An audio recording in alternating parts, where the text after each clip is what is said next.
ഈശോയിൽ ഏറ്റവും പ്രിയ ബഹുമാനപ്പെട്ട വൈദികരെ, ബഹുമാനപ്പെട്ട സിസ്റ്റേഴ്സ്, പ്രിയമുള്ള മാതാപിതാക്കന്മാരെ, സഹോദരി സഹോദരങ്ങളെ, കുഞ്ഞുങ്ങളെ, ഈശോയുടെ പിറവി തിരുനാളിന് ഏറ്റവും അടുത്ത ദിവസങ്ങളിലേക്ക് നമ്മൾ എത്തിയിരിക്കുകയാണ്. മംഗളവാർത്ത കാലം 4-ാമത്തെ ഞായറാഴ്ച, സുവാര നല്ല വാർത്തയുടെ ദിവസങ്ങളിലൂടെയാണ് സഭാമാതാവ് ആരാധനാ മത്സരത്തിൽ നമ്മെ എല്ലാം ഈ നാളുകളിൽ കൂട്ടിക്കൊണ്ടുപോയത്. നല്ല വാർത്തകൾ, നമ്മുടെ രക്ഷയെ സംബന്ധിച്ച വാർത്തകളാണല്ലോ നല്ല വാർത്തകൾ. ഇന്ന് നമ്മൾ വായിച്ചു കേട്ട വിശുദ്ധ സുവിശേഷം മറിയവും യൗസേപ്പും തമ്മിലുള്ള വിവാഹ നിശ്ചയം കഴിഞ്ഞിരിക്കെ മറിയം പരിശുദ്ധാത്മാവിനാൽ ഗർഭവതിയായി. അവളുടെ ഭർത്താവ് യൗസേപ്പ് നീതിമാനാകിയാൽ അവളെ അപമാനിതയാക്കുവാൻ ഇഷ്ടപ്പെടായാലും രഹസ്യമായി അവളെ ഉപേക്ഷിക്കാൻ തീരുമാനിച്ചു എന്നാണ് സുവിശേഷകൻ പറയുന്നത്.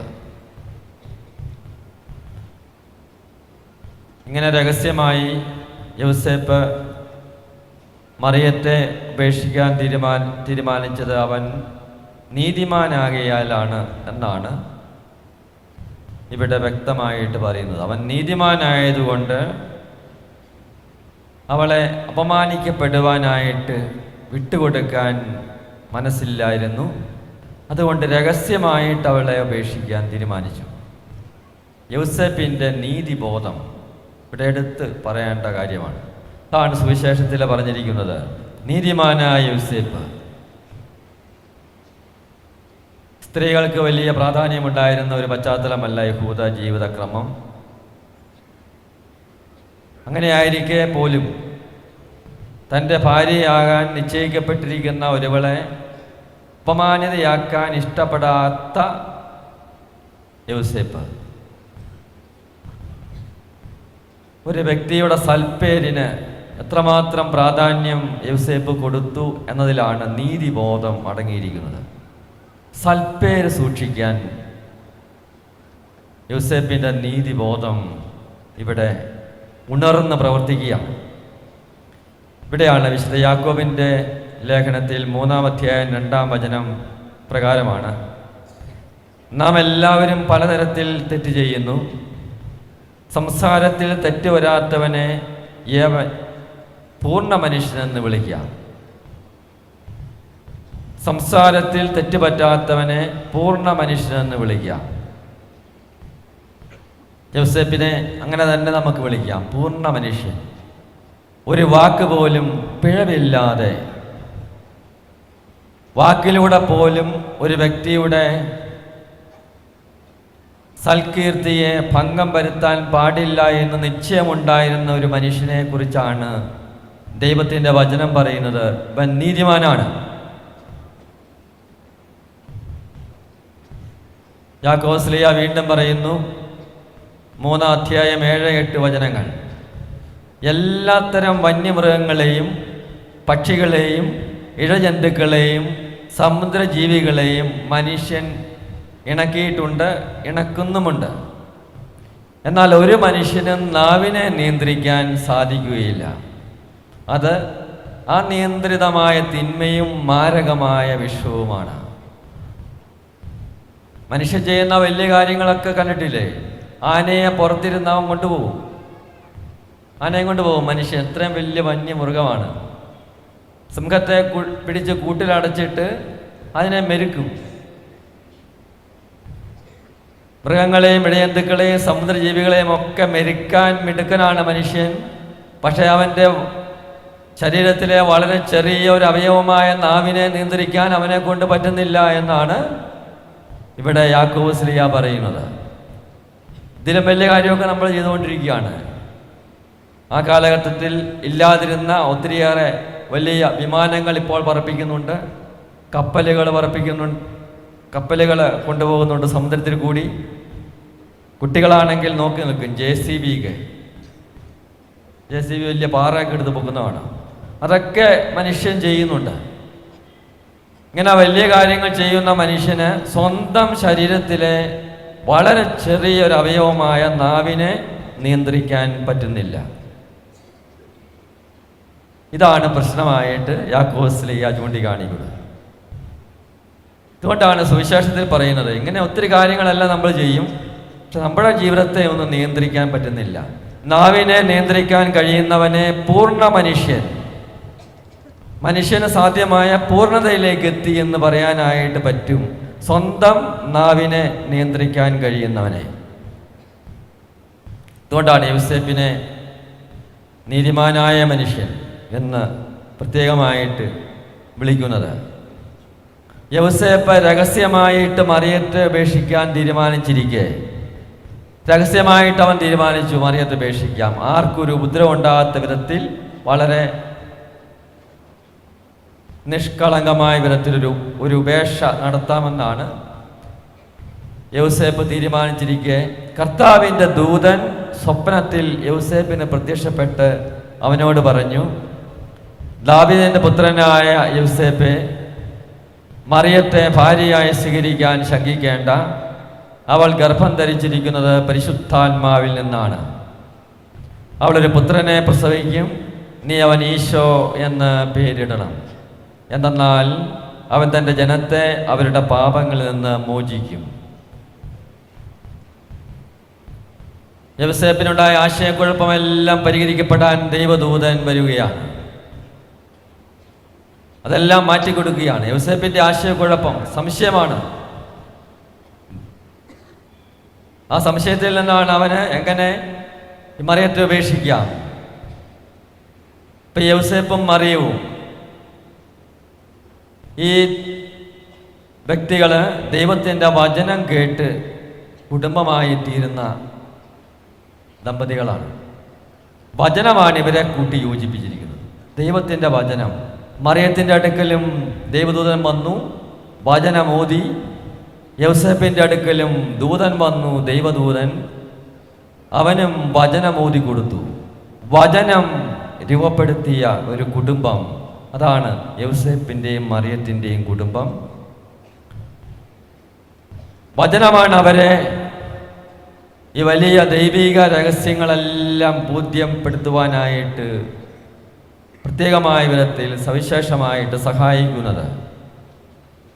മറിയത്തെ ഉപേക്ഷിക്കാൻ തീരുമാനിച്ച യോസേപ്പിനോട് വചനം കൊടുത്ത് തീരുമാനത്തിൽ നിന്ന് അവനെ മാറ്റുന്ന ദൈവം. വചനം കിട്ടിയ യോസേപ്പ് മറിയത്തെ ഉപേക്ഷിക്കാനുള്ള തീരുമാനത്തിൽ നിന്ന് പിന്മാറി. വചനം കിട്ടിയ യോസേപ്പ് ഭാര്യയെ ഉപേക്ഷിക്കാനുള്ള, വിവാഹ നിശ്ചയം ചെയ്തിരുന്ന വ്യക്തിയെ ഉപേക്ഷിക്കാനുള്ള തീരുമാനത്തിൽ നിന്ന് പിന്മാറി എന്നാണ് ഇവിടെ നമ്മൾ വായിക്കുന്നത്. എത്രയോ കുടുംബങ്ങളിൽ ഇന്ന് കുടുംബങ്ങൾ ശിഥിലമാകുന്നു. ഭാര്യ ഭർത്താക്കന്മാർക്ക് പരസ്പരം വിശ്വസിക്കാൻ പറ്റാത്ത വിധം ബന്ധങ്ങൾ മുറിയുന്ന ധാരാളം സംഭവങ്ങൾ ചുറ്റുപാടും നമ്മുടെ ഇടയിൽ ഉണ്ടായിക്കൊണ്ടിരിക്കുന്നു, നമുക്കും ഉണ്ടാവുന്നു. ജീവിത പങ്കാളിയെ സംശയിക്കുന്ന സാഹചര്യങ്ങൾ ഉണ്ടാകുന്നു. വിശ്വസിക്കാൻ പറ്റുന്നില്ല. ഇവിടെയെല്ലാമാണ് യോസേപ്പ് നമ്മുടെ മുമ്പിൽ നിൽക്കുകയാണ്. ദൈവവചനത്തിന് കാതോർക്കുക. നമ്മുടെ എല്ലാ സംശയങ്ങളും, എല്ലാ പ്രശ്നങ്ങൾക്കും പരിഹാരം നൽകാൻ ദൈവത്തിൻ്റെ വചനത്തിന് കെൽപ്പുണ്ടെന്ന് തിരിച്ചറിയാൻ കഴിയണം. മറിയത്തെ ഉപേക്ഷിക്കാൻ തീരുമാനിച്ച യോസേപ്പിനെ തീരുമാനത്തിൽ നിന്ന് പിന്തിരിപ്പിച്ചത് വചനമാണ്. വചനം കിട്ടിയ യോസേപ്പ് ഭാവാത്മകമായിട്ട് പ്രതികരിച്ചു. മറിയത്തെ സ്വീകരിക്കാൻ അവൻ തീരുമാനിച്ചു. എന്തുകൊണ്ടാണ് സംശയമുണ്ടാകുന്നത്? ദമ്പതികൾക്ക് കുടുംബത്തിൽ പ്രശ്നങ്ങളുണ്ടാകുന്നത്, ബന്ധങ്ങൾ ശിഥിലമാകുന്നത്? ഉത്തരം വ്യക്തമാണ്. വചനം കിട്ടുന്നില്ല. ഉത്തരം വ്യക്തമാണ്. വചനം കിട്ടുന്നില്ല. അതുകൊണ്ട് പ്രിയപ്പെട്ടവരെ, നമുക്ക് വിശ്വാസത്തിൽ ഉറയ്ക്കാൻ, നമ്മുടെ അകാരണമായിട്ടുള്ള ഭീതികളെ ഒഴിവായി പോകാൻ, നമ്മുടെ ഇടയിൽ ഉണ്ടായിട്ടുള്ള എല്ലാ പ്രശ്നങ്ങളും പരിഹരിക്കാൻ ദൈവത്തിൻ്റെ വചനം കിട്ടാൻ വേണ്ടി കാത്തിരിക്കാം. അതിനായിട്ട് കാതോർക്കാം, അതിനുവേണ്ടി ദാഹിക്കാം. ദൈവത്തിൻ്റെ വചനത്തിന് വേണ്ടി ദാഹിക്കുന്നവർക്ക് ദൈവം വചനം കൊടുക്കും. വചനം കിട്ടുന്നവര് രൂപാന്തരപ്പെടും. തിന്മയിൽ നിന്നെല്ലാം അവർക്ക് മോചനം പ്രാപിക്കാൻ തക്കവിധം ദൈവത്തിൻ്റെ ശക്തി അവരിൽ പ്രവർത്തിക്കാൻ തുടങ്ങും. ഇതാണ് യോസേപ്പിൻ്റെ മനോഹരമായ ജീവിത മാതൃകയിലൂടെ നമുക്കെല്ലാം കാണാൻ സാധിക്കുന്നത്. ഈശോയുടെ ദൗത്യം എന്താണെന്ന് യോസേപ്പിന് ദൂതൻ വെളിപ്പെടുത്തി കൊടുത്തു. ഈശോ ജനിക്കും. അവൻ തൻ്റെ ജനത്തെ അവരുടെ പാപങ്ങളിൽ നിന്ന് മോചിക്കും. ഇവിടെ ഒരു കാര്യം വ്യക്തമാണ്, ഈശോ വിമോചകനാണ്. ഈശോ വിമോചകനാണ്. രാഷ്ട്രീയ വിമോചകനല്ല, സാമൂഹിക പരിഷ്കർത്താവല്ല, പ്രത്യുത ആത്മീയമായ വിമോചനം, കാതലായ അടിസ്ഥാന വിമോചനം കൊടുക്കുന്നവനാണ് ദൈവം. അത് മറ്റാർക്കും കൊടുക്കാൻ പറ്റുന്നതല്ല. പാപം മോചിക്കാൻ കഴിയുന്നത് ദൈവത്തിന് മാത്രം. പാപം മോചിക്കാൻ വേണ്ടി വന്ന വിമോചകനാണ് ഈശോ മിശിഹ എന്ന് കൃത്യമായിട്ട് യോസേപ്പിന് ദൂതൻ പറഞ്ഞു കൊടുത്തു. അതൊരു വെളിപ്പെടുത്തലായിരുന്നു. ജനിക്കാൻ പോകുന്ന ശിശു ആരായിരിക്കുമെന്ന് ദൈവദൂതൻ യോസേപ്പിനോട് പ്രഘോഷിച്ചപ്പോൾ അതെല്ലാ ജനത്തിനും വേണ്ടിയുള്ള പ്രഘോഷണം തന്നെയായിരുന്നു. ബൻ വിമോചകനാണ്, തൻ്റെ ജനത്തെ പാപത്തിൽ നിന്ന് മോചിക്കാനുള്ള ദൈവമാണ്, ദൈവത്തിൻ്റെ പുത്രനാണ്. കാര്യം വളരെ വ്യക്തമായിട്ട് ഇവിടെ നമുക്ക് കാണാം. രാഷ്ട്രീയ വിമോചനവും സാമൂഹിക വിമോചനവും ഒക്കെ നടത്താൻ മനുഷ്യന് സാധിക്കും. മനുഷ്യന് സാധിക്കാൻ പറ്റാത്ത ഒന്ന് പാപം മോചിക്കുക, അത് ദൈവത്തിന് മാത്രം സാധിക്കുന്നതാണ്. അതിനായിട്ട് വന്നവനാണ് ഈശോ മിശിഹ. അതുകൊണ്ടാണ് ഈശോ മിശിഹായെ വെറും ഒരു രാഷ്ട്രീയ വിമോചകനായിട്ടും ഓരോ കാലത്തും ഉണ്ടാകുന്ന സാമൂഹിക തിന്മകൾക്കെതിരെ പ്രതികരിക്കുന്നവനുമൊക്കെ ആയിട്ട് മാത്രം ചുരുക്കിക്കളയാനാവില്ല. എന്തുകൊണ്ടാണ് സാമൂഹിക തിന്മയും അസമത്വമൊക്കെ ഉണ്ടാകുന്നതെന്ന് ചോദിച്ചാൽ അടിസ്ഥാനപരമായ കാരണം ദൈവ-മനുഷ്യ ബന്ധം തകരുന്നതാണ്. ദൈവവും മനുഷ്യനും തമ്മിലുള്ള ബന്ധം ഇല്ലാതാകുമ്പോൾ എല്ലാ തിന്മകളും സമൂഹത്തിലേക്ക് വളരും. ആ തിന്മകൾ പറിച്ചുകറിയല്ല, അടിസ്ഥാനപരമായിട്ടുള്ള വേര് തന്നെ ഇല്ലാതാകണമെങ്കിൽ അതിനുള്ള മാർഗം ദൈവവും മനുഷ്യനും തമ്മിൽ ഐക്യമുണ്ടാവണം. ഇതാണ് വ്യക്തമായിട്ട് ഇവിടെ യോസേപ്പിനോടുള്ള പ്രഘോഷണത്തിൽ ദൈവദൂതൻ വ്യക്തമാക്കുന്നത്. പാപത്തിൻ്റെ അടിമത്തത്തിൽ നിന്ന് എന്നേക്കുമായി മനുഷ്യകുലത്തെ രക്ഷിക്കാൻ ദൈവപുത്രനായ ഈശോ മിശിഹ ഭൂമിയിൽ അവതരിക്കാൻ പോകുന്നു. അവൻ എമ്മാനുവേൽ എന്ന് വിളിക്കപ്പെടും. കന്യകയിൽ നിന്ന് ജനിച്ചവനാണ് എമ്മാനുവേൽ. യോസേപ്പിനെ ഈ ദൈവിക രഹസ്യം വെളിപ്പെടുത്തിയപ്പോൾ ദൂതൻ പറഞ്ഞു, ഇവൻ എമ്മാനുവേലാണ്. പ്രകൃതിയുടെ നിയമം അനുസരിച്ചല്ല ഇവൻ ജന്മം കൊണ്ടിരിക്കുന്നത്, സ്വർഗത്തിന്റെ നിയമം കൊണ്ട് ജന്മം കൊടുത്തവനാണ് ഇമ്മാനുവേൽ. പ്രകൃതിയുടെ നിയമം അനുസരിച്ച് പുരുഷനും സ്ത്രീയും തമ്മിലുള്ള സഹവാസത്തിൽ നിന്നല്ല എമ്മാനുവേലിന്റെ ജനനം. ഇവൻ ജനിക്കുന്നത് അരൂപിയാലാണ്. ഇതാണ് ഇവിടെ വ്യക്തമായിട്ട് യോസേപ്പിനോട് പറയുന്നത്. അരൂപിയാൽ ജനിച്ചവനാണ് എമ്മാനുവേൽ. അപ്പോൾ ഈ ആത്മീയ ജനനത്തിൻ്റെ കൃപ നമുക്കെല്ലാം പകർന്നു നൽകുവാൻ വേണ്ടിയിട്ടാണ് ഇപ്പം വന്നിരിക്കുന്നത്. ദൈവത്തിൻ്റെ നാമം നമ്മുടെ എല്ലാം ജീവിതത്തിൽ പ്രബലപ്പെടാനും ദൈവം നമ്മോടൊത്ത് വസിച്ചുകൊണ്ട് നമ്മെ ശക്തിപ്പെടുത്താനും വേണ്ടി ദൈവത്തിൻ്റെ പുത്രൻ മനുഷ്യനായിട്ട് അവതരിക്കുന്നു. പാപത്തിൻ്റെ അടിമത്തത്തിൽ നിന്ന് മനുഷ്യനെ മോചിപ്പിക്കുന്ന ദൈവം ആദ്യ മാതാപിതാക്കളുടെ പാപം മൂലം അടയ്ക്കപ്പെട്ട പറുദീസ തുറക്കാൻ ഇതാ ദൈവത്തിൻ്റെ പുത്രൻ ഭൂമിയിൽ അവതരിക്കുന്നു, യൗസേപ്പിൻ്റെയും മറിയത്തിൻ്റെയും കുടുംബത്തിൽ. ഇപ്പം ഇവിടെ ഒരു ചോദ്യമുണ്ട്, എന്തിനാണ് ദൈവം മനുഷ്യനായത്? എന്തിനാണ് ദൈവം മനുഷ്യനായത്? മനുഷ്യനെ രക്ഷിക്കാൻ ദൈവം ഇങ്ങനെ വല്ലതും ചെയ്യേണ്ട ആവശ്യമുണ്ടോ? കാലിത്തൊഴുത്തിൽ പിറക്കണം, കുരിശുകയറി മരിക്കണം, ഇതിൻ്റെ ഒന്നും ആവശ്യമുണ്ടോ? ദൈവത്തിനൊരു വാക്ക് ഉച്ചരിച്ചാൽ പോരെ, മനുഷ്യൻ്റെ പാപം എല്ലാം ക്ഷമിക്കപ്പെട്ടിരിക്കുന്നു. ഒരു വാക്കുരിയിട്ടാൽ പോരെ ദൈവത്തിന് എല്ലാ പാപവും പരിഹരിക്കാമല്ലോ. എന്തുകൊണ്ടാണ് ദൈവം മനുഷ്യനായത്? ഇത് ഒരു മനുഷ്യനും സാധിക്കുന്നതല്ല മനുഷ്യനെ പാപാവസ്ഥയിൽ നിന്ന് രക്ഷിക്കാൻ. മനുഷ്യരായ ആർക്കും സാധിക്കാൻ പറ്റാത്ത ഒന്ന് സാധിക്കാൻ വേണ്ടി പിതാവായ ദൈവം പുത്രനെ ലോകത്തിലേക്ക് അയച്ചു. അതിന് കാരണം എല്ലാ മനുഷ്യരും പാപാവസ്ഥയിലാണ്. ഞാനും നിങ്ങളും എല്ലാം പാപാവസ്ഥയിലാണ്. പാപാവസ്ഥയിലായിരിക്കുന്നവർക്കാർക്കും പാപിയെ രക്ഷിക്കാൻ സാധ്യമല്ലാത്തത് കൊണ്ട് പിതാവായ ദൈവം പാപമില്ലാത്ത പുത്രനെ ഭൂമിയിലേക്ക് അയക്കുകയാണ്. അങ്ങനെ പാപമില്ലാത്തവൻ പാപമുള്ളവർക്ക് വേണ്ടി ഭൂമിയിൽ വന്ന് അവർക്ക് വേണ്ടി പരിഹാരം ചെയ്തു. തൻ്റെ ജീവിതം സ്ലേവായിൽ സമർപ്പിച്ചുകൊണ്ട് പരിഹാരമായി തീർന്ന ജീവിതം, എല്ലാ മനുഷ്യരുടെയും പാപത്തിന് പരിഹാരമായിട്ട് അവൻ തന്നെ സമർപ്പിച്ചു. ഇതാണ് അങ്ങനെ വീണ്ടെടുപ്പ് നടത്തുകയാണ്. ആ കാലഘട്ടത്തിൽ ജീവിച്ചിരുന്നവർക്കും അതിന് മുമ്പ് ജീവിച്ചവർക്കും ഇനിയും ഭൂമിയിൽ ജനിക്കാനിരിക്കുന്നവർക്കും എല്ലാം വേണ്ടിയ രക്ഷ സാധിക്കപ്പെട്ടു കഴിഞ്ഞു. അതാണ് ഈശോ മിശിഹായിലൂടെ മനുഷ്യകുലത്തിനെല്ലാം കൈവന്ന വലിയ ദൈവകൃപ. പാപത്തിന് പരിഹാരമാകുവാനും വീണ്ടും പാപം ചെയ്യാതിരിക്കാൻ, പാപത്തിന് മേൽ എന്നേക്കും വിജയം നേടുവാൻ വേണ്ടി അവൻ ഭൂമിയിലേക്ക് വന്നു. എന്നും മനുഷ്യരുടെ കൂടെ ആയിരിക്കാൻ, ലോകാവസാനം വരെ, യുഗാന്തം വരെ എമ്മാനുവേൽ ദൈവം നമ്മോടുകൂടെ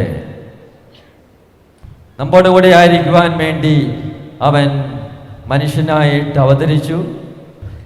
നമ്മയെല്ലാം ദൈവികരാക്കി സൂക്ഷിക്കാൻ വേണ്ടി നമ്മുടെ കൂടെ വസിച്ചുകൊണ്ടിരിക്കുന്നു.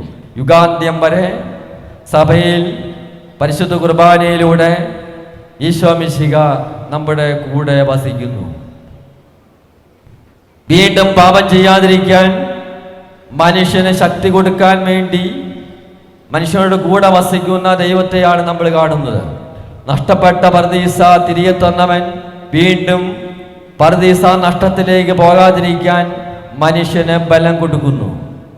ഇവിടെയാണ് വിശുദ്ധ പൗലോസ് അപ്പോസ്തലൻ എഫെസൂസിലെ സഭയ്ക്ക് എഴുതിയ ലേഖനം 6-ാം അധ്യായം 10 മുതൽ 17 വരെ കൃത്യമായിട്ട് പറയുന്നുണ്ട്. വീണ്ടും പാപം ചെയ്യാതിരിക്കാൻ, വീണ്ടും പാപത്തിൽ വീഴാതിരിക്കാൻ, സാത്താന്റെ കണ്ണിയിൽ പതിക്കാതിരിക്കാൻ ദൈവത്തിന്റെ ആയുധം മനുഷ്യൻ ധരിക്കണം. പ്രിയപ്പെട്ടവരെ, മറ്റൊരു മാർഗവുമില്ല. ഭൂമിയിൽ പാപം ചെയ്യാതിരിക്കാൻ ദൈവത്തിന്റെ ആയുധങ്ങൾ ധരിക്കുക. നമ്മയെല്ലാം ദൈവത്തിന്റെ ആയുധങ്ങൾ ധരിപ്പിക്കാൻ വേണ്ടിയാണ് ദൈവത്തിന്റെ പുത്രൻ മനുഷ്യരൂപം ധരിച്ചത്. നമ്മയെല്ലാം ദൈവത്തിന്റെ ആയുധങ്ങൾ ധരിപ്പിക്കാൻ വേണ്ടി ദൈവത്തിന്റെ പുത്രൻ മനുഷ്യ രൂപം ധരിച്ചു. അവൻ വിടവൻ നമുക്കെല്ലാം ശക്തി നൽകി. അതാണ് എഫെസൂസ് ലേഖനത്തില് പൗലോസ് അപ്പോസ്തലൻ പറയുന്നുണ്ട്, സത്യം കൊണ്ട് അരമുറുക്കണം, നീതിയുടെ കവചം ധരിക്കണം, സമാധാന സുവിശേഷത്തിന്റെ പാദരക്ഷ അണിയണം, ദുഷ്ടന്റെ എരിയമ്പുകളെല്ലാം കെടുത്തിക്കളയുന്ന വിശ്വാസമെന്ന പരിച എടുക്കണം, രക്ഷയുടെ പടത്തൊപ്പി അണിയണം, ദൈവത്തിന്റെ വചനമാകുന്ന ആത്മാവിന്റെ വാൾ ധരിക്കുക. ദൈവത്തിന്റെ ആയുധങ്ങൾ നമ്മുടെ കയ്യിലുണ്ടാകുക മാത്രമേ തരമുള്ളൂ തിന്മയെ വിജയിക്കാൻ. അതുകൊണ്ട് നമുക്കെല്ലാം സഭാമാതാവ് ഈ ആയുധങ്ങളാണ് മക്കളെ ധരിപ്പിച്ചുകൊണ്ടിരിക്കുന്നത്. ദേവപുത്രനായിട്ട് അവതരിച്ച ഈശോ മിശിഹ ഈ ആയുധങ്ങളാണ് നമുക്കായിട്ട് നൽകിയിരിക്കുന്നത്.